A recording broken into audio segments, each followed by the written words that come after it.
Lolo, kukunin ng mga magulang ko ang pera mo pagkatapos ng party ngayon. Bulong ng 8 taong gulang kong apo na si Alexa. At parang kulog ang dating ng mga salita niya sa akin.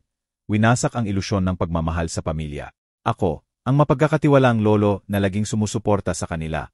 Umuwi ng maaga, itinago ang gulat sa likod ng maskara ng pagod. Pero ang ginawa ko pagkatapos, ang matalinong plano ng paghihiganti sa kanilang pagtataksil, ay ikinagulat ng lahat. Tinalo ko sila sa sarili nilang laro, at hindi nila makakalimutan iyon.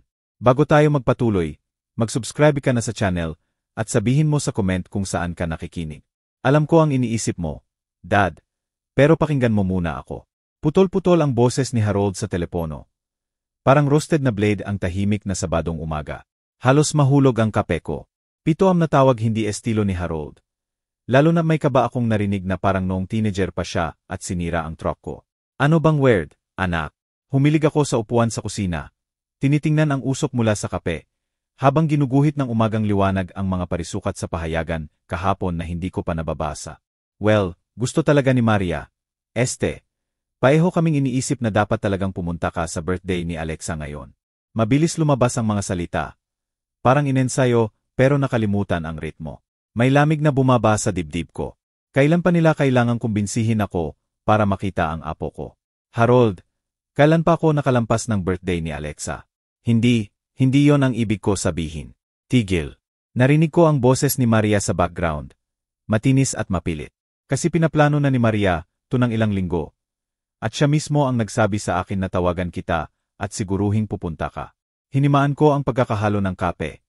Tinitingnan ang kriyam na umiikot na parang maliit na bagyo. Si Maria pa talaga. Ang Maria na karaniwang itinuturing ang presensya ko na parang obligasyon lang. Sweet naman niya. Excited na excited siya. Napilitang tumawa si Harold, parang metal. Magsisimula ang party ng 2:00. Pero pwede bang maaga ka ng konti? May pag-usapan sana kami tungkol sa family matters. Nagklink ang kutsara sa tasa ng ibaba ko. Family matters. Sa 3 taon ko bilang balo, hindi pa nangailangan ng special conversation ang family matters. Anong klaseng family matters? Alam mo na, planning lang, future things.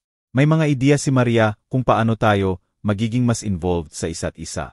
Lumakad ako papunta sa bintana. Nakadikit ang phone sa tainga. Tinitingnan si Aling Dorothy sa kabilang bahay na dinidiligan ang mga bulaklak niya. Si Maria na may mga ideya tungkol sa family involvement. Ang babaeng noong nakaraang Pasko ay every 5 minutes tinitingnan ang cellphone. Maganda yan, Harold. Pinanatili kong pantay ang boses ko. Pero sumisigaw na ang instinct ng negosyante ko. 30 taon akong nagbabasa ng tao sa conference table. Alam ko kapag may nagtitinda ng hindi nila paniniwalaan. Great. So pupunta ka ng maaga, mga alas negatibo 1:30. Tiningnan ko ang ref kung saan nakadikit ang bagong drawing ni Alexa sa tabi ng grocery list ko. Bahay na pahiga na may stick figure na may label na lolo, tatay, nanay, at ako sa purple crayon. Ang batang iyon ang pinakamaliwanag na parte ng buhay ko mula nang mamatay si Elena. Siyempre, maaga ako. Hindi ko palalagpasin ang araw ni Alexa kahit ano. Perfect. At Dad. Bumaba ang boses ni Harold. Just keep an open mind sa pag-usapan natin, ha? Para matiyak na ayusan ang lahat. Nawala ang linya bago ko pa matanong kung ano ang ibig niyang ayusan ang lahat. Matagal kong tinitigan ang phone. Then inilagay sa counter sa tabi ng pahayagan na hindi pa nabubuksan. May mali. May parehong guilty tone ang boses ni Harold noong 8 taon siya at nangutang sa pitaka ni Elena para sa candy. Pero mas malaki ito kaysa sa kalokohan ng bata. Nagbuhos ako ng bagong kape at sinubukang itaboy ang hindi magandang pakiramdam. Baka tunay na gusto ni Maria na mapabuti ang relasyon ng pamilya. Baka sobra lang akong nag-iisip sa simpleng imbitasyon. Pero habang naupo ulit ako sa kape ko, hindi ko maiwasang isipin ang pariralang, matiyak na ayusan ang lahat. Sa karanasan ko, kapag nagsalita ang mga tao tungkol sa pag-aayos sa lahat, karaniwan ay ibig sabihin ay inuna muna ang sarili. Tiningnan ko ulit ang drawing ni Alexa, at napangiti, kahit may agam-agam. Kahit ano pa ang plano nilang pag-usapan ni Harold at Maria. Pwedeng maghintay hanggang matapos kong ipagdiwang ang ika-negatibo, 8 na kaarawan ng apo ko. May mga bagay na mas mahalaga kaysa sa komplikasyon ng matatanda. Pero nag-mental note ako na pakinggang mabuti kung anuman ang gusto nilang pag-usapan. 20 minuto pagkatapos, nakatayo ako sa closet ng kwarto. Nakatitig sa mga damit na hindi na makikita ni Elena. Ang asul na polo ay nagbalik ng libing niya. Kung paanong binulong ni Maria ang laki naman ng bahay na to, habang inililibing namin ang asawa ko. Kahit noon, parang may kalkulasyon na ang tono niya. Hinila ko ang polo at nakita ang refleksyon ko sa salamin. 700,000. Iyan ang naibigay ko sa kanila sa nakaraang 3 taon. Bayad sa bahay, kotse, tuition ni Alexa sa private school. Tatawagin sana ito ni Elena na sobra. Pero naiintindihan niya rin na mas maganda ang maibibigay kay Alexa kaysa sa kaya lang ng magulang niya. Mabigat ang wallet ko sa bulsa habang nagbibihis. 3 credit card na maxed out sa emergency ni Harold. Ang urgent transmission repair na naging buong engine rebuild. Ang pansamantalang pang-grocery ni Maria na naging buwanang inaasahan. Bawat request may kasamang nakakahiyang paliwanag ni Harold at perpektong pasasalamat ni Maria. Sa paglalakad ko papuntang kusina para kunin ang susi, nadaan ako sa ref kung saan nakadikit ang pinakabagong drawing ni Alexa. Iginuhit niya ang huling fishing trip namin. 2 stick figure sa tabi ng asul na lawa. Paehong nakangiti. Best day ever, Lolo. Nakasulat sa purple marker sa ibaba. Doon bumalik sa akin ng malinaw ang sinabi ni Maria, 3 linggo na ang nakaraan. Nasa kusina kami, tinitingnan ang paligid, at sinabi niya, Lolo Norman, hindi ba malaki na ang bahay na to para sa iyo mag-isa? May magagandang assisted living communities na hindi ka na mag-alala sa maintenance. Mabilis na binago ni Harold ang usapan tungkol sa softball ni Alexa. Pero nanatili ang tingin ni Maria sa granite countertop ko. Sa mamahaling appliances na pinili namin ni Elena, paehong kalkulating look noong living. Kinuha ko ang susi ng coats ko sa counter. Naalala ang huling malinaw na sinabi ni Elena. Pangako, alagaan mo palagi si Alexa, pero bantayan mo si Harold. Mahina siya, at ang mahinang tao ay gumagawa ng mapanganib na desisyon kapag may malakas na bumubulong sa tainga niya. Noon, akala ko ibig sabihin ay mga kaibigan niyang lesenggo o get-rich-quick schemes. Ngayon, nagtataka ako kung nakita ni Elena kay Maria ang hindi ko napansin. Kung paanong sinisimulan niya lagi ang usapan tungkol sa pera sa pangangailangan ni Alexa, na parang makasarili ako kapag nagtatanong ako sa gastos. Umalingaw-ngaw ang garage door opener, habang umaagos ang umagang liwanag sa Mercedes ko. Nakapark pa rin ang kotse ni Elena sa pwesto niya. Natatakpan at malinis pa rin. Patuloy ko pa ring binabayaran iyon buwan-buwan pagkatapos niya mamatay. Hindi ko matanggap na wala na talaga siya. Baka iyon ang inaasahan nila. Ang hindi ko kayang tumanggi pagdating sa pamilya. Ang lolong mas pipiling magbayad kaysa mabigo. Mas pipiling magtiwala kaysa mag-imbestiga. Pero 40 taon sa construction ang nagturo sa akin na i-check muna ang pundasyon bago magtayo ng kahit ano. Lumabas ako ng dahan-dahan sa driveway. Tinitingnan ang pagliit ng bahay ko sa rear view mirror. Sa gabi, pagkatapos ng kung anumang pag-usapan nila Harold at Maria, sigurado akong magkakaiba na ang pananaw ko sa lahat. Sa ngayon, kailangan ko munang bumili ng birthday gift para sa apo ko. Isang bagay na espesyal. Marahil ang huling regalo ko bago magbago ang lahat. Masigla ang Northtown Mall kahit Sabado pa lang ng umaga nang mag-park ako malapit sa main entrance. 8:15 pa lang. Puno na ng pamilya papunta sa toy stores. Tamang-tama para sa mga regalo ni Alexa. Agad akong naakit sa Lego Architecture section. Nahumaling si Alexa sa mga gusali mula ng field trip nila sa Space Needle noong nakaraang buwan. Nakita ko ang Statue of Liberty set. Sapat na detalyado para hamunin ang lumalaking kakayahan niya, pero hindi sobrang hira. 1,800 ang presyo. Makatwiran para sa makakapag-okupi sa utak niya ng ilang linggo. Magandang choice po, sir. Ngumiti ang batang clerk habang niring up ang purchase. Mahilig din ang anak ko sa series na to. Gusto niyo po ba i-gift wrap? Nga pala, para sa ikanegatibo, 8 na kaarawan ng apo ko. Susunod, sporting goods. Nabanggit ni Alexa na gusto niya ng totoong bisikleta. Hindi na yung maliit na pink na outgrown na niya. Perpekto ang Trek model sa display malapit sa bintana. Magaan ang frame, handbrakes na kaya niya. Reflective strips para safe. 3,200, pero sulit sa ngiti niya. Habang nilalagay ang bisikleta bots sa SUV ko, tiningnan ko ang relo. 9:10. May oras pa para sa isa pang stop. Norman, ang saya ko makita ka. Biglang lumitaw si Aling Dorothy Henderson sa tabi ng coats ko. May hawak na shopping bag mula sa bookstore. 15 taon naming magkapitbahay. Tunay na natuwa siya. Aling Dorothy, magandang umaga. Maagang namimili sa weekend ah. Alam mo naman ako, gusto ko maunahan ang crowd. Tinuro niya ang mall entrance. Daw siguro nandito ka para sa birthday prep. Nabanggit ni Harold ang party ni Alexa noong nakita ko siya last week. Nabanggit niya. Isinara ko ang likod ng SUV. Curious. Saan niyo siya nakita? Sa downtown nga. Martes ng umaga yata. Kasama si Maria at lumalabas sila sa First National Bank na may mga papel na makakapal. Tumawa si Aling Dorothy. Parang sobrang official at seryoso. Marahil refinancing. Ganyan naman ang mga kabataan ngayon. Martes. 4 na araw na ang nakalipas. Hindi nabanggit ni Harold kahit ano tungkol sa banking kahapon sa nervous niyang tawag. Pero bakit naman niya sasabihin? Normal lang naman ang financial matters ng mag-asawa. Marahil routine lang. Sabi ko habang inililipat ang shopping bags ko. Siyempre naman, wala namang pakialam ako roon. Tinapik niya ang braso ko. Sige, tapusin mo na ang pamimili mo. Ipadala mo ang regards ko sa sweet na apo mo. Umalis siya papuntang bookstore at naiwan akong nakatayo sa tabi ng kotse na may bahagyang hindi magandang pakiramdam. Banking business noong Martes. Nervous call noong Sabado. Parang magkaugnay, pero baka nagkataon lang. Paulit-ulit naman si Harold sa financial crisis. Itinaboy ko ang pakiramdam at nagpunta sa flower shop malapit sa east entrance ng mall. Palagi namang nagugustuhan ni Maria ang bulaklak. At ang puting rosas ay magandang gesture para sa hostess ng party ni Alexa. Ang florist, middle-aged na babae na may dumi sa kuko. Nagbalot ng 100 long-stemmed roses sa silver pepper ng profesional. Magaganda po talaga to, sabi niya habang inaayos ang ribbon. May special occasion. Birthday party ng apo ko. Para sa nanay niya. Ang sweet naman. Magugustuhan niya talaga. 1,400 para sa bulaklak na malalanta sa 1 linggo. Pero sulit sa ngiti ni Maria. Mahalaga ang maliliit na gesture para mapanatili ang family harmony. Lalo na kapag may tensyon sa ilalim.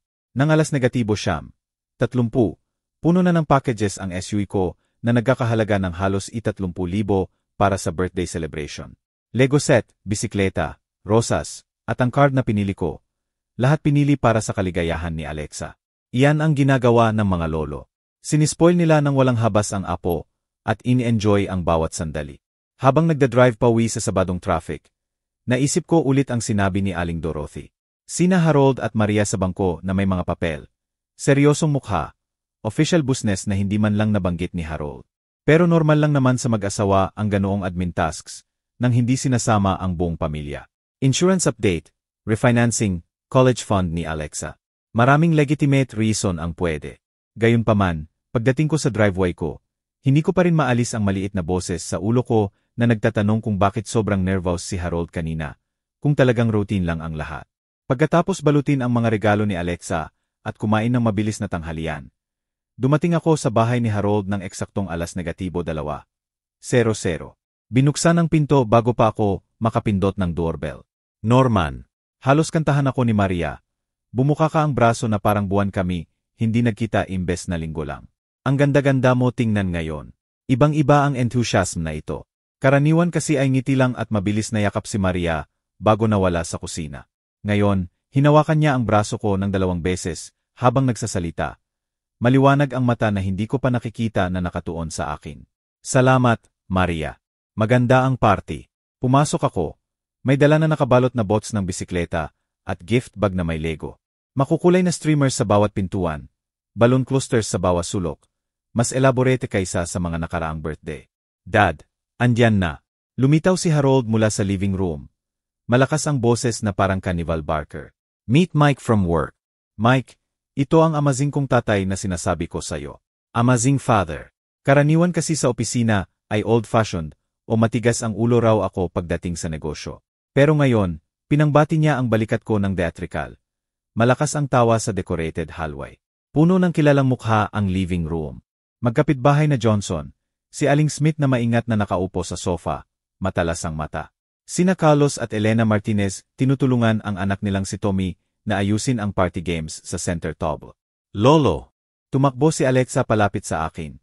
Ang tunay niyang ngiti ang naghiwa sa artificial na atmosfere na parang araw. Niyakap niya ang baywang ko, at sandali, bumalik sa normal ang mundo. Happy birthday, sweetheart! Inabot ko ang gift bag. Una to, tapos ang malaking surprise. Binuksan niya ang Lego architecture set ng maingat. Lumaki ang mata sa larawan ng Statue of Liberty sa kahon. Pero nang tumingin siya para magpasalamat, may anino ng lungkot na dumaan sa mukha niya na nawala nang lumapit si Maria. Ang generous talaga ng lolo, honey. Mag-thank you ka ng maayos. Salamat, lolo. Astig talaga. May tunay na pasasalamat ang boses ni Alexa, pero may halong iba. Parang guilt, worry. Hindi dapat ganito kabigat ang 8 taong gulang sa sarili niyang birthday. Hinila ko ni Harold papuntang kusina kung saan si Mike Davidson ay may hawak na beer at nag-small talk tungkol sa car sales. Normal naman ang usapan. Pero paulit-ulit na nag-interject si Harold nang hindi kinakailangang papuri sa business wisdom at family leadership ko. Parang inensayo lahat. Pero hindi maganda ang pagkakadeliver. Si Norman ang alam lahat tungkol sa pagbuo ng successful relationships. Anunsyo ni Harold kay Mike. Marami akong natutunan sa kanya tungkol sa tiwala at family loyalty. Tila kakaiba ang topic sa casual party. Lalo na sa manic intensity ni Harold ngayon. Tumango lang si Mike ng Cortios. Halatang hindi comfortable sa sobrang papuri ni Harold sa sariling tatay. Bumalik si Maria na may plato ng kanaps. Ipinasok ang sarili sa pagitan ko at ng ibang guests. Norman, kailangan mong tikman itong kanaps. Ako mismo ang gumawa. Iniisip ang sophisticated taste mo. Sophisticated taste ko. Hindi pa niya pinapansin ang food preference ko, maliban sa siguraduhing sapat ang dami sa family gatherings. Ngayon, nakatabi niya ako. Pinupuno ang wine glass ko bago pa maubos. At tinatanong every few minutes kung komportable ba ako. Sa kabilang kwarto, tinitingnan ko si Alexa na nagbubukas ng cards mula sa school friends. Parang robot ang galaw niya, magalang pero malayo. Nang tinanong siya ni Tommy Martinez tungkol sa bagong Lego, tumango siya at ngumiti ng tama. Pero kulang sa excitement na inaasahan ko. Ang bilis lumaki, sabi ni Aling Smith habang naupo sa tabi ko sa sofa. Ang thoughtful na bata. Tinanong niya ako last week kung nag-away ba ang lolo't lola at tatay't nanay sa importanteng desisyon. Huminto ang wine glass ko sa kalahati papunta sa bibig. Ano ang sinabi mo? Na ang pamilya ay nag-uusap ng may pagmamahal at katapatan. Tinitingnan ni Aling Smith si Alexa ng may pag-aalala. Bagamat may something beyond normal childhood worries. Sa kabilang kwarto, nagkatinginan ng mabilis sina Harold at Maria. Walang salitang komunikasyon na nagpapahiwatig ng koordinasyon. Kanina pa nila ginagawa iyon, napansin ko. Mabilis na eye contact, subtle nods, perfectly timed interruptions kapag napunta sa certain topics ang usapan. Nagdagal ang hapon sa forced cheerfulness at maingat na choreography. Bawat ngiti ay calculated, bawat tawa ay medyo malakas, bawat gesture ng family affection ay parang para sa audience. Tunay lang ang pakikitungo sa akin ni Alexa. Kahit may anino ng dinadala niyang pasanin. Habang papalapit sa wakas ang party, at nagsisimula ng mag-ayos ang mga bisita, hinila ni Harold ang atensyon ko ng sobrang kasual. Dad, magpaiwan ka pagkatapos umalis lahat, ha? Looking forward kami ni Maria sa family chat na nabanggit natin. Parang humid bago ang bagyo ang bigat ng artificial cheerfulness sa akin. Nag-excuse ako ng may ngiti. Sinabing pupunta muna sa CR sa dulo ng hallway. Biglang tumayo si Maria. Nag-offer ng direction na hindi ko naman kailangan. Rehearsed ang pag-aalala kaysa genuine. Habang lumalayo sa ingay ng party, napansin ko si Alexa na nakatingin sa akin mula sa gift table. May halo ng worry at determination sa ekspresyon niya na nagpahinto sa akin. Nang makarating ako sa hallway na puno ng family photos, may sumunod na maliit na yapak. Lolo. Halos bulong lang ang boses niya. Lumingon ako at nakita ko siyang lumilingon pabalik sa living room para sigurado kaming mag-isa. Ang birthday girl na dapat ay nagliwanag sa excitement ay mukhang may dinadala ang buong mundo sa balikat ng 8 taong gulang. Ano yon, sweetheart? Lumuhod ako sa level niya. Kilala ko ang seryosong ekspresyon na minana niya kay Elena. Mukha kang nababahala. Kinagat niya ang lower lip niya.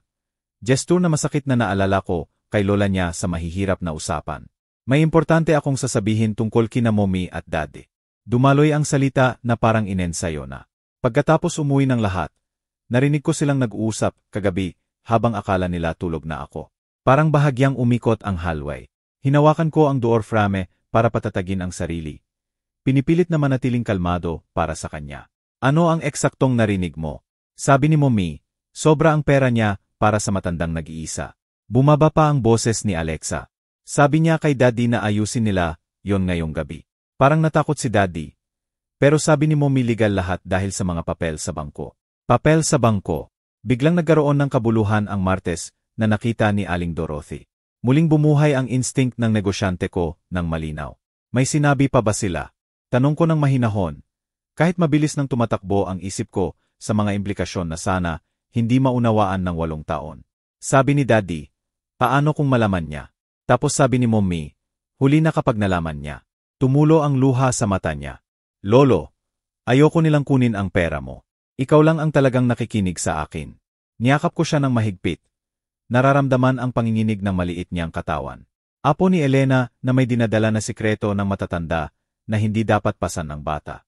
Mas masakit ang pagtataksil dahil narinig nila ito sa tainga ng inosente. Pakinggan mo ako ng mabuti. Bulong ko sa buhok niya. Tama ang ginawa mong pagsabi sa akin. Pero kailangan muna nating sikreto ito natin, ha? Kaya mo ba? Tumango siya sa balikat ko. Pipigilan mo ba sila? Sweetheart, ayusin ko lahat. Inilayo ko siya ng kaunti. Sigurado akong makikita niya ang katiyakan sa mata ko. Pero kailangan na nating bumalik sa party mo at magkunwaring normal. Kaya mo bang maging matapang para sa akin? Sa tingin ko po, pinunasan niya ang ilong sa likod ng kamay. Mahal mo pa rin ba ako kahit magalit sila Mommy at Daddy? Parang pisikal na suntok ang tanong. Alexa, walang magagawa ang magulang mo na makakabago sa pagmamahal ko sa'yo. Wala. Naiintindihan mo. Gumaan ang mukha niya. First genuine smile niya sa buong hapon. Mahal na mahal ko rin po kayo, Lolo. Magkahawa kamay kaming bumalik sa tunog ng party. Pero nagbago na ang lahat sa ilang minutong bulungan. Ang anak ko, ang manugang ko, ang pamilyang pinagkatiwalaan ko ng buong puso. Lahat ngayon ay tinitingnan ko sa lente ng kalkuladong pagtataksil. Nang makabalik kami sa celebration, nahuli ko ang mata ni Harold sa kabilang kwarto. Ngumiti siya at kumaway. Paehong fake enthusiasm na nagpagulo sa akin kanina. Ngayon alam ko na kung para saan talaga ang performance na iyon. Ang pagbalik sa party ay parang pagpasok sa stage, kung saan nakalimutan ng iba na nag-aartista sila. Naupo ulit ako sa mga usapan ng natural na kagaanan na itinuro sa akin ng 40 taon ng business negotiation. Habang internally inikatalog ko ang bawat tinginan ni Harold at Maria ng may bagong kalinawan, si Aling Smith ay nagkukwento ng garden niya nang mapansin ko si Harold na tinitingnan ang relo niya sa 2 beses sa loob ng 0 minuto. Agad lumitaw si Maria sa tabi niya. Malinaw na ngayon ang koordinasyon sa halip na coincidence. Pinamamahalaan nila ako, napagtanto ko, sigurado na komportable ako, engaged, at higit sa lahat, nandito para sa plano nila pagkatapos umalis ang mga bisita. Norman, isa pa. Hinawakan ni Maria ang braso ko nang may practiced concern. Mukha kang maputla. Okay ka lang ba? Maputla. Marahil. Malamang ganito ang epekto kapag nalaman mong balak kang nakawin ng pamilya mo ng buhay nila. Pero nakaya ko akong mapagod ng ngiti na hindi lubos na peke. Medyo masakit lang ang ulo. Pero ayos lang ako. Halos hindi napansin ang pagbabago ng ekspresyon niya. Relief na may halong kalkulasyon. Mas madali ang mapapaniwala ang mapagod at medyo sikli na lolo kaysa sa alerto. Sa susunod na oras, perpekto ko ginampanan ang role ko. Mapagbigay na lolo, generous na patriarch, matandang lalaki na hindi nagaano kagaling tulad ng dati. Tinanggap ko ang atensyon nila, pinuri ang hospitality, at tinitingnan ang lalong halatang koordinasyon nila ng may detached interest na parang nag-aaral ng kalaban sa chess. Palagi ni Harold inilalayo ang usapan sa financial topics. Kapag may nabanggit ang mga bisita tungkol sa economy o retirement planning, inililipat agad ni Maria ang topic sa bahay ko, kalusugan ko, future living arrangements, pinamamahalaan nila ang information flow. Sigurado na walang makakontradik sa narrative na ginawa nila para sa importanteng family discussion ngayong gabi. Nang mga alas negatibo 5:30, habang humahaba ang anino ng hapon at nagsisimula na mag-ayos ang mga bisita, inanunsyo ko ang pag-alis. Sa tingin ko, mauuna na ako. Hindi na bumubuti ang sakit ng ulo ko. Agad ang epekto. Sina Harold at Maria ay nagkatinginan ng may tunay na gulat. Dad, teka. Humarang si Harold sa dadaanan ko papuntang pinto. Gusto talaga naming pag-usapan ang importanteng family matters na nabanggit natin. Naalala mo, nangako ka na magpaiwan ka pagkatapos umalis lahat. Sa ibang araw na lang, sabi ko habang pinapanatili ang wary grandfather persona. Kailangan ko talagang magpahinga. Pero Norman, lumapit si Maria, may urgency na ang boses. May something special kaming inihanda ngayong gabi. Ilang linggo naming pinlano, ilang linggo nilang pinlano. Ang bank visit na nakita ni Aling Dorothy. Legal documents, lalo na kailangan ang presensya at kooperasyon ko. Nakita ko ang desperation sa performance nila habang nagbabagsakan ang maingat nilang timeline. Sigurado akong pwede namang bukas, mahinahon kong sagot. Hindi naman pupunta kahit saan ang pamilya. Namula si Harold. Actually, Dad, May time-sensitive issues na kailangang pag-usapan. Financial matters na hindi na pwedeng i-delay. Financial matters na hindi na pwedeng i-delay.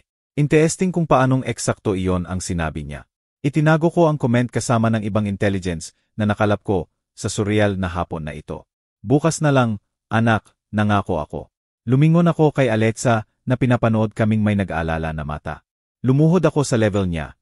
Niyakap siya ng mahigpit na marahil ang huling inosenteng yakap bago magbago ang lahat. Salamat sa pinakamasayang birthday party, sweetheart. Salamat sa pagpunta mo, lolo. Higpit na higpit ang yakap ng maliit niyang braso sa lig ko. Mahal na mahal kita. Mahal na mahal din kita. Higit pa sa may isip mo. Bulong ko sa tainga niya. Sapat na tahimik na siya lang ang makakarinig. Magiging ayos ang lahat. Tumayo ako. Nararamdaman ang kamay ni Harold sa balikat ko. Mas mabigat kaysa kinakailangan. Halos pinipigilan ako. Dad, bigyan mo kami ng 1 oras lang. 1 oras para pag-usapan ang importanteng family decisions. Tiningnan ko ang mata ng anak ko, at hindi ang batang pinalaki ko ang nakita ko, kundi isang desperadong lalaki na nilamon na ng kasakiman ang natitirang pagmamahal. Mas masakit ito kaysa inaasahan ko. Pero nanatiling matatag ang boses ko. Sa ibang araw na lang, Harold. Kailangan ko nang umuwi. Naglakad ako papuntang kotse habang pinapanood nila mula sa pintuan. Si Maria bumubulong ng mabilis sa tainga ni Harold. Payahong nagpapakita ng frustrated tension. Nararamdaman ko ang pag-angat ng bigat ng performance mula sa balikat ko. Mag-isa sa Mercedes ko. Naupo ako sandali sa driveway nila. Pinoproseso ang laki ng nangyari. Balak akong nakawin ng pamilya ko. Ngayong gabi pa, gamit ang legal documents at maingat na paghahanda. Pinaandar ko ang makina at umalis sa bahay kung saan ipinagdiwang ko ang marahil huling normal na family gathering. Sa loob ng bahay ko, iba na ang katahimikan kaysa kaninang umaga. Hindi na mapayapa, puno ng layunin. Diretso ako sa home office ko. Ang kwarto kung saan ko itinayo ang construction business ko mula sa isang truck at matigas na ulo. 40 taon ng importanteng dokumento ang nasa wall safe sa likod ng portrait ni Elena habang inikot ko ang combination lock. Muscle memory mula sa dekada ng negosyo ang gumabay sa daliri ko. 18-19, birthday ni Elena. Hindi nawala sa akin ang irony na ang alaala niya ang magpoprotekta sa pinagtayo namin. May kwento ang mga dokumento na masyado akong mapagkakatiwalaan para basahin ng tama. Bank statements na nagpapakita ng pattern ng financial requests na lumaki mula daan-daan hanggang libo-libo sa 3 taon. Investment portfolios na mas malaki kaysa alam nina Harold o Maria. Property deeds ng rental properties na hindi nila alam. At pinakamahalaga, records ng bawat bayad na ibinigay ko para sa lifestyle nila. 247 individual transactions. Dinokumento ko ang lahat ng may methodical precision na nagtagumpay sa negosyo ko. Bayad sa bahay, repair ng kotse, medical bills, tuition ni Alexa sa private school. Bawat bayad ay may family emergency o opportunity na mukhang reasonable noon. Naupo sa desk ko habang nakatingin ang litrato ni Elena mula sa bookshelf. Sa wakas nakita ko ng malinaw ang manipulasyon. Ang pagtaas ng requests ay conditioning. Sanayin akong tumango sa lalong lumalaking halaga. Ang suggestions ni Maria tungkol sa assisted living ay hindi pag-aalala sa kalagayan ko. Reconnaissance ito para sa planong pagnanakaw ngayong gabi. Bawat bayad sa bahay, bawat tuition check, sabi ko ng malakas sa litrato ni Elena. Buwan na nilang pinaplano ito. Tahimik ang phone ko sa desk. Siguradong nagpapanik na sina Harold at Maria ngayon. Nag-iisip kung paano ipagpapatuloy nang wala ako sa importanteng family discussion nila. Nagbigay ito sa akin ng grim satisfaction. Binuksan ko ang business card file ko at hinanap ang personal number ni James Cruz. 20 taon ng pagkakaibigan at profesional na respeto sa Vice President ng First National Bank. Si James ay maalala ang maingat at detail-oriented na kontraktor na hindi kailanman nakaligtaan ng bayad o nasira ang pangako. Higit sa lahat, maintindihan niya kung ano talaga ang ibig sabihin ng legal documents na nakuha sa ilalim ng maling paraan. 9:30 yem na. Lete na para sa business calls. Pero nag-iwan ako ng note para bukas ng umaga. Unang priority, alamin kung anong mga papel ang nakuha ni na Harold at Maria at kung paano ito ma-neutralize. Susunod, ni-review ko ang will at trust documents ko. Standard arrangements na ibinibigay lahat kay Harold na may provisions para sa edukasyon at future ni Alexa. Isinulat noong naniniwala pa ako na may integridad at pagmamahal sa pamilya ang anak ko sa halip na kasakiman lang sa pera namin. Kailangang baguhin agad ang mga dokumentong iyon. Si Ati. Catherine Santos ang nagnotarize ng karamihan ng legal papers ko sa nakaraan. Independent, discreet, at walang koneksyon sa bangko kung saan maaring may kakilala sina Harold at Maria. Isa pang tawag bukas ng umaga. Ikinakalat ko ang investment statement sa desk ko na parang battle plans. Kinakalkula ko ang actual net worth ko sa unang pagkakataon sa maraming taon. ₱115 milyon sa liquid assets, kasama ang 3 rental properties, kasama ang bahay na ito na walang utang. Mas malaki kaysa inaakala ni na Harold at Maria. At tiyak na mas malaki kaysa makukuha nila sa isang gabi ng legal maneuvering. Pero hindi ito tungkol sa pera. Tungkol ito sa hustisya, para sa 8 taong gulang na batang handa na magulang na traumain ng adult secrets. Tungkol ito sa parusa, para sa matatanda, na handang samantalahin ang pagmamahal ng matandang lolo sa pamilya niya. Tungkol ito sa pagtitiyak na may kapalit ang pagtataksil. Tinutunog ng boses ni Elena mula sa huling usapan namin. Bantayan mo si Harold. Ang mahinang tao ay gumagawa ng mapanganib na desisyon kapag may malakas na bumubulong sa tainga niya. Ngayon naiintindihan ko na. 3 taon nang bumubulong si Maria. At sa bawat pagkakataon ay pinili ni Harold ang kasakiman kaysa family loyalty. Bigla akong nagring ang phone. Nakakagulat sa planning ko. Pangalan ni Harold sa caller ay pinabayaan kong tumunog. Linggo ng umaga ang nagbigay ng kalinawan na hindi na ibigay ng magdamag na hindi mapakali. Matapos makatulog ng malapit na sa madaling araw, nagising ako ng buo ang instinct na negosyante ko at may specific plan na. Habang nagkakape sa home office ko, binuksan ko ang business contact file ko at tinawagan ang personal number ni James Cruz. 9 oras amang tamang oras para tawagan ang matandang kaibigan tungkol sa financial matters. Si James at ako ay nanatiling magkaibigan sa loob ng 20 taon ng loans, investments, at unti-unting tagumpay ng price construction. Magtitiwala siya sa tawag ko, lalo na tungkol sa portfolio management. James, pasensya na sa abala sa linggo ng umaga. Simula ko nang sumagot siya. Ni-review ko ang investment portfolio ko at gusto ko sanang kunin ang opinion mo sa ilang consolidation ideas. Norman, palaging masaya makarinig sa'yo. Mainit ang boses niya. Ano ang nasa isip mo? Iniisip kong gawing simple ang accounts ko. Baka i-centralize lahat para mas madali ang management. Ano ang current banking policies sa financial assistance programs? Well, maraming options depende sa needs mo. Inisip mo ba automated services o mas comprehensive management assistance? Perfect opening. Actually, nagtataka ako tungkol sa power of attorney arrangements, conservatorship options. May clients baka makailan na nag-handle niyan. Nagpause si James.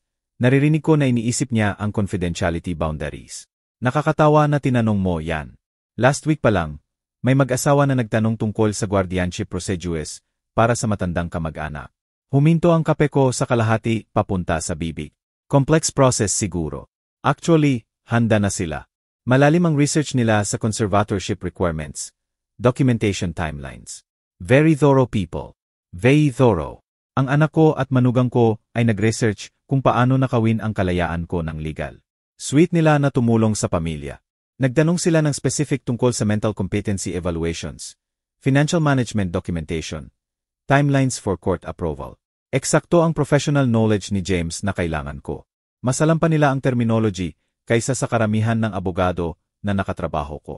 Mental competency evaluations, court approval timelines. Balak nilang ideklara akong inkompetente at agawin ang lahat ng pinagtayo ko sa 40 taon. Patuloy na lumalaki ang saklaw ng pagtataksil nila kaysa sa naisip ko. Mukha ba silang confident? Tanong ko ng maingat. Naman. Nabanggit nila na ready na ang documentation. Prepared ang medical opinions. Inaasahan nila na mabilis ang proseso kapag sinimulan. Tumawa si James. Karamihan sa pamilya ay hindi ganoon ka-organized sa elderly care transitions. Elderly care transitions. Napahigpit ang kamay ko sa phone sa euphemism. Nag-research sila kung paano ako i-institutionalize habang hinati-hati ang yaman ko. At ginawa nila ito ng sistematiko at propesyonal. Mukha silang talagang nagmamalasakit sa welfare ng kamag-anak. Iyon ang pinakanapansin ko, kung gaano kalaki ang preparation para siguradong legal at mabilis ang lahat. Nagtanong sila tungkol sa expedited processes, emergency conservatorship procedures, emergency conservatorship para sa sitwasyon kung saan kailangan agad ang aksyon para protektahan ang assets ng isang tao mula sa sarili niyang incompetence. Nakakapangilabot marinig ang sarili kong sitwasyon sa clinical banking terms. Well, salamat sa info, James. Mas malinaw na sa akin ang options. Anytime, Norman. Tao honestly, mas sharp ka pa sa kalahati ng edad mo. Hindi ko maisip na kakailanganin mo yan sa loob ng dekada. Kung alam niya lang kung gaano kalapit ako kahapon. Sana nga tama ka. Salamat sa pag-entertain ng tawag ko sa linggo. Palaging kasiyahan. Ipagpaalam mo kung gusto mong mag-schedule ng formal consultation tungkol sa portfolio mo. Pagkatapos ng tawag, nauupo akong nakatitig sa notes ko. Mental competency evaluations, documentation ready, medical opinions prepared, emergency procedures. Hindi lang balak akong nakawin nina Harold at Maria. Buong legal framework ang ginawa nila para ma-justify ang pagnanakaw sa buhay ko. Biglang nagring ulit ang phone. Nakakagulat sa pag-iisip ko. Pangalan ni Harold ulit. Ngayon, sinagot ko. Hello. Sinagot ko ang phone ng may deliberate wayness. Para bang malaking effort ang abutin ito sa buong desk.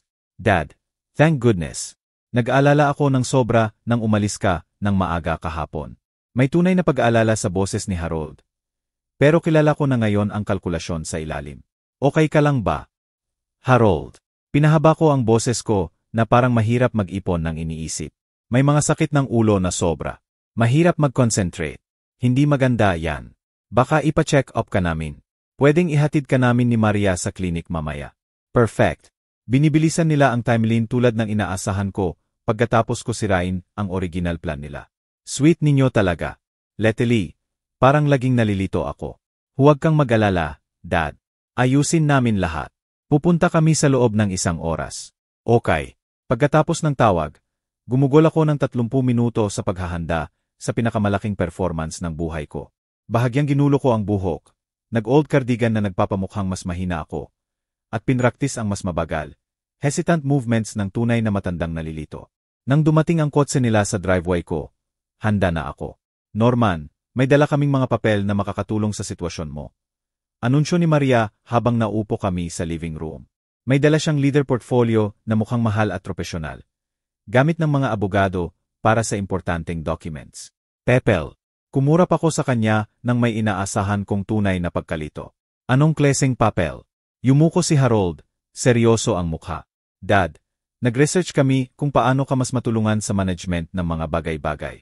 Finances mo, medical decisions, ganyan. Management. Hindi ko sigurado kung naiintindihan ko. Kinuskos ko ang sentido ko na parang sumasakit sa usapan. Parang komplikado lahat lately. Binuksan ni Maria ang portfolio ng profesional. Ang mga dokumentong ito ay magbibigay sa amin ng power of attorney para tulungan ka sa banking, bills, medical appointments. Isipin mo na lang na may backup system. Mukhang profesional na prepared ang forms na may highlighted sections para sa lagda ko. Malaki ang ginastos nila sa legal consultation para sa pagnanakaw na ito. Tinitigan ko ang mga papel na parang hieroglyphics. Sobrang overwhelming, bulong ko. Dati mas naiintindihan ko pa to. Iyan mismo ang dahilan kung bakit kailangan nating gawin ito ngayon. Mahinahon na pinindot ni Maria. Bago pa lalong maging malabo sa'yo. Bahagyang nanginginig si Harold. Dad, sigurado ka bang okay ka? Parang ibang-iba ka ngayon. Tiningnan ko siya nang may inaasahan kong confused gratitude. Ibang-iba. Hindi ko naramdaman. Pagod lang palagi. Mahirap mag-isip ng malinaw kapag may sakit ng ulo. Nagkatinginan ulit sina Harold at Maria. Paehong coordinated communication na napansin ko sa party. Pero ngayon alam ko na ang layunin. Sinusuri nila kung sapat na ba akong impaired para pumirma ng documents nang hindi lubos na naiintindihan ang implications. Norman, ang mga papel na ito ay gagawing mas madali lang para matulungan ka namin. Patuloy ni Maria. Hindi mo na kailangang mag-alala mag-isa sa management ng lahat. Sa tingin ko maganda yon. Mabagal kong sabi, habang kinuha ang isang dokumento nang may nanginginig na kamay. Pero sobrang laki ng desisyon. Sumakit ang ulo ko sa pag-iisip. Siyempre, malaking desisyon to. Mabilis na sabi ni Harold. Maglaan ka ng oras. Pero mas trained ang patience ni Maria. Hindi ba mas madali kapag may tumutulong sa pamilya? Pinagkakatiwalaan mo kami, di ba? Siyempre, pinagkakatiwalaan ko kayo. Pamilya ko kayo. Maingat kong ibinaba ang mga papel. Pero pwede bang matulog muna ako rito? Bukas na lang kapag mas malinaw ang isip ko. Sobrang malabo kapag may sakit ng ulo. Nagkatinginan ulit sina Harold at Maria. At nakita ko ang frustration ni Maria na halos hindi na maikubli sa ilalim ng kaling fakade niya. Sage, Dad, bukas ng umaga na lang kami babalik. At pwede mo nang pirmahan. Pag-aalis nila, pinayagan ko ang sarili kong bumagsak sa upuan. Iniwan ang performance sa unang pagkakataon sa maraming oras. Ang mga dokumentong iniwan nila ang nagsabi ng buong kwento. Power of attorney forms na magbibigay sa kanila ng control sa finances ko, medical decisions, at living arrangements. Lahat ng babala ni James, nakasulat sa legal language na dinisenyo para nakawin ang buhay ko. 3 oras pagkatapos, naupo ako sa home office ko. Ni-review ang notes ko sa pagbisita ni na Harold at Maria. Parang general na nagpaplano ng kampanya. Nakakalat sa desk ko ang power of attorney documents nila. Professional na forms na magbibigay sa kanila ng buong control sa finances, medical decisions, at living arrangements ko. Bawat linya ng lagda ay highlighted sa yellow. Bawat witness requirement ay maingat na minarkahan. Ginawa nila ang homework nila. Pero nakalimutan nila na 40 taon ko ring ginawa ang akin. Sumagot si Catherine Santos sa ikalawang ring. Norman, magandang gabi. Ano ang maitutulong ko? Catherine, kailangan ko ng notary services, bukas ng umaga, para sa ilang family financial documents. Pwede ka bang pumunta sa bahay ko mga alas negatibo, 1:00 oras? Siyempre. Anong klaseng documents ba ang hawak natin? Maingat kong pinili ang mga salita. Power of attorney forms. Maaring medyo sensitive family matter. Kaya pahirapan mo ang professional discretion ko. Alam mo naman, mapagkakatiwalaan mo ako roon. Dadalhin ko ang seal at journal ko. Perfect. Si Catherine ang nagnotarize ng 12 ng kontrata para sa construction business ko sa nakaraan. Agad niyang makikilala ang irregular pressure tactics o coercion. Bahagi iyon ng training niya. Susunod na tawag, kay James Cruz. James, pwede ka bang dumaan bukas mga alas negatibo, 1:00 oras? Naisip ko ang usapan natin kahapon. At gusto kong i-review ng detalyado ang portfolio ko. Siyempre, Norman. Pagkatapos ng pinag-usapan natin tungkol sa financial management assistance, sa tingin ko wise ang thorough review. Excellent. Maaring maging educational. Tumawa si James. Dadalhin ko ang necessary paperwork. See you at 1:00. Educational nga. Si James ang makakasaksi kahit ano ang plano ni na Harold at Maria. At bilang Bank E, maintindihan niya eksakto kung ano ang nakikita niya. Higit sa lahat, magdadagdag ng legal weight ang presensya niya sa anumang documentation ng behavior nila. Huling tawag, kay Harold. Pinakinggan ko ang boses ko na may trembling uncertainty na ginampanan ko kanina. Harold, naisip ko ang mga papel na dala ninyo. Tama kayo. Kailangan ko talaga ng tulong sa management ng mga bagay. Dad, ang ganda niyan. Matutuwa si Maria. Pwedeng pumunta kami bukas ng umaga agad. Nag-ayos ako ng notary para maging proper at legal ang lahat. Alas negatibo, 1:00 oras sharp. Perfect. At Dad, salamat sa pagtitiwala sa amin. Trust. Mapait sa bibig ko ang salita. Pero nagawa kong mag-sound grateful. Pamilya ko kayo. Siyempre pinagkakatiwalaan ko kayo. Pagkatapos ng tawag, lumakad ako sa bintana na nakaharap sa backyard. Kailangan ng atensyon ang rose garden ni Elena. Isa pang gawain na mag-isa kong pinangangasiwaan mula nang mamatay siya. Bukas ang magdedesisyon kung magpapatuloy akong mag-alaga rito bilang malayang tao o titingnan ko na lang itong nalalanta mula sa assisted living habang hinati-hati ni na Harold at Maria ang pinagtayo namin sa buong buhay. Naglabas ako ng yellow legal pad at isinula ang sequence ng events na inaasahan ko bukas. 9:45 ang dumating si Catherine. Mag-ayos ng notary materials. 10 ang dumating si James na may portfolio documents. 10:05 ang dumating sina Harold at Maria na inaasahan ang madaling pagpirma. 10:10 ang makakasaksi, ang professional witnesses, sa manipulation tactics nila. 10:15 ang lilitaw ang katotohanan. Hindi nawala sa akin ang magandang irony. Nag-research sila kung paano nakawin ang kalayaan ko gamit ang legal procedures. Pero nakalimutan nila na ang legal procedures ay kailangan ng proper witnesses at documentation. Bukas, ang parehong requirements ang maglalantad sa pagtataksil nila. 20 kilometro ang layo sa bayan. Marahil ipinapaliwanag ni Harold kay Maria kung gaano ako kooperatibo sa phone, kung paano gagawing official ng notary ang lahat, kung gaano na sila kalapit sa pagkontrol ng milyon-milyon. Magdiriwang sila ngayong gabi, confident na ang nalilito na matandang lolo ay tumanggap na sa tulong nila. Wala silang kaalam-alam na papasok sila sa trap na inihanda ng parehong businessmen na nagtayo ng sinusubukan nilang nakawin. Tiningnan ko ang drawing ni Alexa sa ref ko. Ang stick figure family namin sa tabi ng pahigang bahay. Bukas ang magdedesisyon kung ang batang iyon ay lalaki na may lolo na nagprotekta sa kanya, o magulang na nagturo sa kanya na ang family loyalty ay maibebenta at mabibili. Tinutunog ng boses ni Elena mula 3 taon na ang nakaan. Pangako, alagaan mo palagi si Alexa. Balak kong tuparin ang pangakong iyon. Lunes ng umaga, maulap at malamig. Kaunti lang ang tulog ko noon, pero nang dumating si Catherine. Nang 9:45 na may notary seal at journal, handa na ako. Magandang umaga, Norman. Magandang home office, sabi niya habang inaayos ang materials sa side table. Dapat straightforward ito. Eksaktong 10 oras dumating si James na may banker's portfolio. Morning, Norman. Ready na ba sa portfolio review?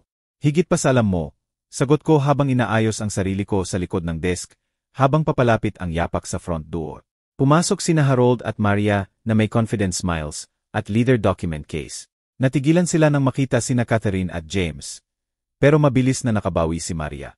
Ang sweet mo talaga na nag-ayos ng professional assistance. Anya ng maayos. Gagawing mas opisyal ang lahat. Talagang gagawin nga, sagot ko.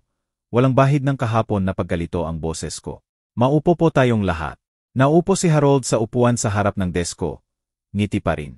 Dad, mas maganda ang tunog mo ngayon. Parang dating ikaw ulit.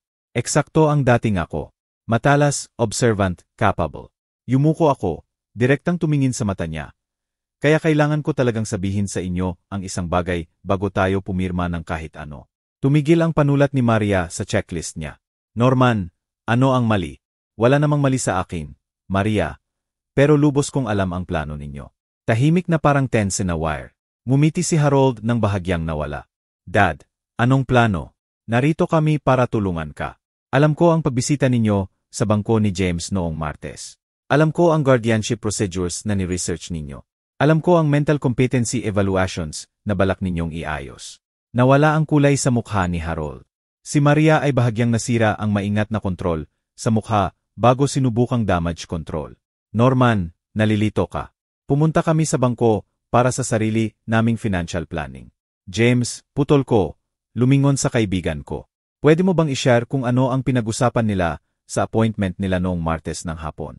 Proportional na umubo si James. Nagtanong sila ng detalyado tungkol sa conservatorship procedures, documentation requirements para ideklara ang isang tao na mentally incompetent, at expedited court processes para sa emergency financial management. Tumingin si Catherine mula sa notary journal niya. Biglang alerto. MR Price, ibig sabihin ba ninyo na inihanda ang power of attorney documents na ito sa ilalim ng maling paraan? Ibig kong sabihin, balak nilang ideklara akong inkompetente para nakawin ang lahat ng pinagtayo ko sa 40 taon. Nakahanap ng boses si Harold, kahit strangled. Dad, nag-alala lang kami sa'yo. Kahapon parang sobrang nalilito ka. Kahapon nagpe-perform lang ako. Ngayon ang tunay kong itsura.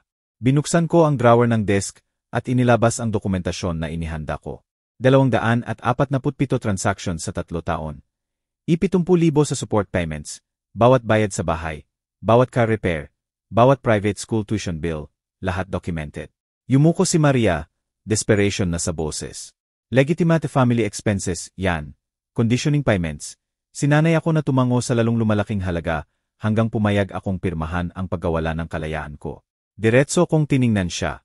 Ni-research ninyo kung paano ako i-institutionalize habang hinati-hati ninyo ang assets ko. Ibinaba ni Catherine ang panulat. Lubhang irregular ito. Kailangan kong maintindihan ang buong sitwasyon bago mag-notarize ng kahit ano. Ang buong sitwasyon, patuloy ko, ay ginugol ng anak ko at manugang ko ang ilang linggo sa pag-research ng legal procedures para nakawin ang pera ko. Kumonsulta sa mga abogado tungkol sa guardianship processes, at balak akong ideklara na mentally incompetent gamit ang fabricated evidence ng pagkalito. Nanginginig ang kamay ni Harold habang hinigpitan ang armrests ng upuan. Hindi kami. Nag-aalala lang kami na baka kailangan mo ng tulong sa management. Tulong sa management ng net worth na $100 at 15 milyon plus 3 rental properties. Tumigas ang boses ko. Tulong na nangailangan ng consultation sa mga abogado tungkol sa emergency conservatorship procedures. Tahimik na nagsalita si James. Norman, sobrang specific ng mga tanong nila. Alam nila ang legal terminology na hindi nararanasan ng karamihan ng pamilya maliban kung may malaking plano. Seryoso na tumango si Catherine. Sa karanasan ko, ang legitimate family financial planning ay hindi nangangailangan ng research tungkol sa mental competency evaluations. Tahimik ang kwarto maliban sa mabigat na paghinga ni Harold. Tiningnan niya ako na may something approaching recognition. Marahil unang pagkakataon na nakita niya ang negosyanteng nagtayo ng yaman na sinusubukan nilang nakawin. Ano ang mangyayari ngayon? Bulong niya. Tumayo ako. Nararamdaman ang bawat taon ng edad ko. Pero pati ang bawat onsa na naipong karunungan at karanasan. Ngayon pag-usapan natin ang consequences. Consequences. Ulit ko, binubuksan ang drawer ng desk para kunin ang legal documents na inihanda ko sa weekend. Agad kong babaguhin ang will ko. Ang estate ko ay mapupunta sa educational trust para kay Alexa. Ma-access kapag 21 na siya. Desperado na yumuko si Harold. Dad, please. Nagkamali kami, pero maaayos pa natin ito. Ang trust ay mag-provide ng college education niya. Graduate school kung gusto niya. At startup funds sa kahit anong career path na pipiliin niya. Ikinakalat ko ang bagong will documents sa desk ko. Catherine, kailangan kong ma-witness at manotarize ito. Bahagyang pumutok ang boses ni Maria. Norman, hindi mo pwedeng gawin ito sa sarili mong pamilya. Pinoprotektahan ko ang pamilya ko. Matigas kong sagot. Mula sa mga magulang na handang nakawin ang kalayaan ng lolo niya para pondohan ang lifestyle nila. Proportional na tiningnan ni Catherine ang documents. MR price, sobrang specific ng terms nito. May attached conditions. Kung formal na tatalikuran ni Harold at Maria ang lahat ng claim sa estete ko, at patunayan ang tunay na pagbabago sa susunod na taon. Pag-iisipan ko ulit, pero kailangan nilang patunayan na naging magulang na karapat-dapat kay Alexa. Tumango ng may approval si James, habang pinipirmahan ang pagiging witness ko. Maganda ang educational trust structure. Magkakaroon siya ng lahat ng opportunity na hindi mo na ibigay ng direkta. Inilibing ni Harold ang mukha sa mga kamay. Ano ang ibig sabihin ng genuine change? Paano namin mapapatunayan iyan? Sa pagkakaroon ng trabaho na talagang magsuporta sa pamilya ninyo sa halip na umasa sa akin. Sa pag-prioritize sa kaligayahan ni Alexa kaysa sa sarili ninyong financial desires. Sa pagpapakita sa akin na mas mahalaga sa inyo ang apo ko kaysa sa bank account ko. Biglang tumayo si Maria. Tuluyan nang nawala ang composure. Paano kami mabubuhay nang wala ang suporta mo? Parehong paraan ng milyon-milyong ibang pamilya. Sa pamamagitan ng honest work at responsible spending. Tapos na ang mortgage assistance ngayon. Agad na titigil ang car payments. Pareho kayong college graduates. Ayusin ninyo. Matapos ang notary ni Catherine ng profesional. Legal na binding na ang lahat. MR. Price, dapat ninyong ilagay ito sa secure location. May kopya ang abogado ko ngayong hapon pa. Sigurado ko sa kanya. Pag-aalis ni Catherine at James na may handshake at pangako ng discretion. Tatlo kaming naupo sa uncomfortable silence. Mukhang siyang sira si Harold. Si Maria ay parang nagkakalkula ng survival strategies. May gusto pa kayong sabihin? Tanong ko. Unang pagkakataon na tiningnan ni Harold ang mata ko mula nang magsimula ang revelation. Sorry, Dad. Alam kong hindi nito maayos ang lahat. Pero talagang sorry ako. Wala si Maria na nagsasabi na ng lahat tungkol sa priorities niya. Mura ang salita, Harold. Ang action sa susunod na taon ang magdedesisyon kung may future pa ang pamilyang ito. 3 oras pagkatapos, kumatok si Alexa sa pinto ko. Nakasampay pa ang school backpack sa balikat. Lolo, sabi ni Mommy, gusto mo raw akong makausap. Lumuhod ako sa level niya. Tulad noong 2 araw pa lang ang nakaraan sa hallway. Halika, opo tayo, sweetheart. May pag-usapan tayong mga bagay na matatanda. Naupo siya sa tabi ko sa sofa. Nararamdaman na ng 8 taong karunungan niya na may seryoso. Tungkol ba ito sa sinabi ko sa iyo? Bahagyang. Gumawa na masasamang desisyon ang mommy at daddy mo tungkol sa pera. At kailangang may consequences. Pero wala sa mga ito ang magbabago sa pagmamahal ko sa iyo. Magkakaproblema ba sila? Kailangan nilang matutong mas alagaan ang sarili nila at ikaw. Pero Alexa, gusto kong malaman mo na ligtas ang future mo. Gumawa na ako ng special arrangements para makapag-college ka sa kahit anong gusto mo. Mag-aral ng kahit ano na interesado ka. Bahagyang lumiwanag ang mata niya. Kahit veterinary school, sobrang mahal yon. Lalo na veterinary school. At kung magbago ang isip mo at gusto mong maging engineer o teacher o magsimula ng sariling negosyo, may pera rin para roon. Si mommy at daddy, magtatrabaho silang mabuti para maging mas magaling na magulang. At kung magtagumpay sila, maayos pa ang pamilya natin sa sakit na ito. Pero kahit hindi, tayo ni ikaw ay magkasama palagi. Mahigpit niya akong yakap, at nararamdaman ko ang presensya ni Elena sa yakap na iyon. 3 henerasyon ng pagmamahal na nagpapatuloy kahit sa pagdataksil at sirang tiwala. Pwede ba nating tingnan ang college brochures? Tanong ni Alexa. Gusto ko makita kung ano itsura ng veterinary schools. Siyempre, ngiti ko habang inaabot ang laptop ko. May lahat ng oras sa mundo para planuhin ang future mo. Sa labas, papasumer na ang tagsibol, at nagsisimula ng mamukadkad ang mga rosas ni Elena. Kung gusto mo ang kwentong ito, like mo ang video na ito, mag-subscribe sa channel, at i-share ang iyong impresyon sa kwentong ito sa comments. Para pakinggan ang susunod na kwento, i-click ang box sa kaliwa. Salamat sa panonood.